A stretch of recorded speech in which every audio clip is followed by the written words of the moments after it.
আসসালামু আলাইকুম রহমতুল্লাহ। এটা হলো চাঁদপুর শাহরাস্তি চণ্ডীপুর গ্রাম। এখানে যে খাল বিল আছে, খাল বিল পানিতে ভরাট হইয়া রাস্তার মধ্যে পানি হয়ে গেছে।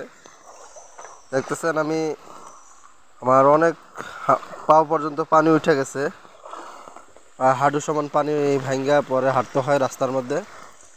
এদিক দিয়ে অনেক বাড়িঘরই পানির মধ্যে ডুবে গেছে। আমাদের এখানে সামনে একটা মাদ্রাসা আছে, ওই মাদ্রাসার মধ্যে অনেক পরিবাররা আশ্রয় নিছে। তবে সবচেয়ে একটা লক্ষণীয় বিষয় হলো আমাদের কুমিল্লা দেবিদ্দার মধ্যে, বিশেষ করে আমাদের যে মুকসাইর গ্রাম, ওই মুকসাইর গ্রামের মানুষ যারা নেতা খেতা আছে অথবা চেয়ারম্যান মেম্বার আছে যারা, তাদেরকে এখান থেকে শিক্ষা নেওয়া উচিত যে এটাও কিন্তু একটা গ্রাম।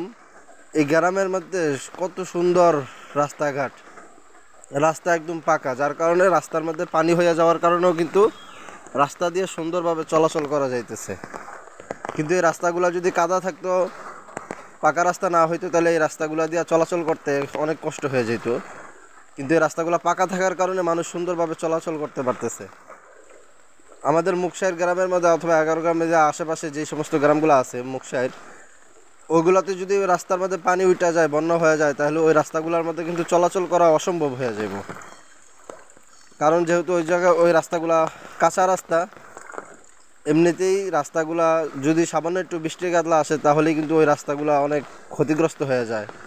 বাকি এর ভিতরে যদি বন্যা হয়, ওইদিকে পানি উঠা যায়, তাহলে কিন্তু ওইখানে চলাফেরা করা মানুষের জন্য অনেক কষ্টকর হয়ে যাব। কিন্তু এখানে চলাফেরা করতে তেমন একটা কষ্ট হয় না। এটাও কিন্তু একটা গ্রামের ভিতর, তারাও কিন্তু তাদের রাস্তাগুলোকে কি সুন্দর, গ্রামের যারা মেম্বার আছে, দায়িত্বশীলরা আছে, তারা কিন্তু তাদের এই রাস্তাগুলোকে সুন্দর করে পাকা করে রাখছিল, যার কারণে এখন চলাফেরা করতে পানি হয়েছে, চলাফেরা করতে কোনো সমস্যা হয় না।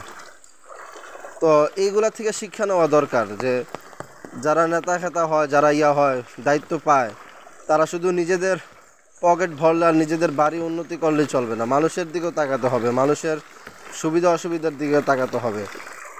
আজকে ওই এলাকার মধ্যে মানুষ মেম্বার হইতেছে, কিন্তু ওই এলাকার কোনো উন্নতি হইতেছে না, রাস্তাগুলা ভেঙে ভেঙে খালের মধ্যে পড়ে যাইতেছে।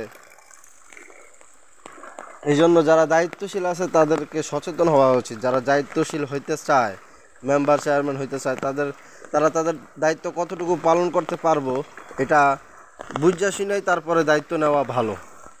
অন্যথায় দায়িত্ব নিয়ে মানুষকে আরও কষ্ট দেওয়ার কি দরকার। দেখেন কত সুন্দর, এদিক দিয়ে পানি হয়ে গেছে, কিন্তু এই রাস্তাগুলো দিয়ে সুন্দরভাবে হাঁটা চলা যায়, একদম মানুষ কোনো সমস্যায় পড়বে না, সুন্দরভাবে হাঁটতে পারবে। এই যে আমি হাঁটতেছি এই রাস্তাগুলো দিয়ে, অনেক ভালো লাগতেছে, যদিও পানি হাঁটু সমান, কিন্তু সুন্দরভাবে হাঁটা যেতেছে।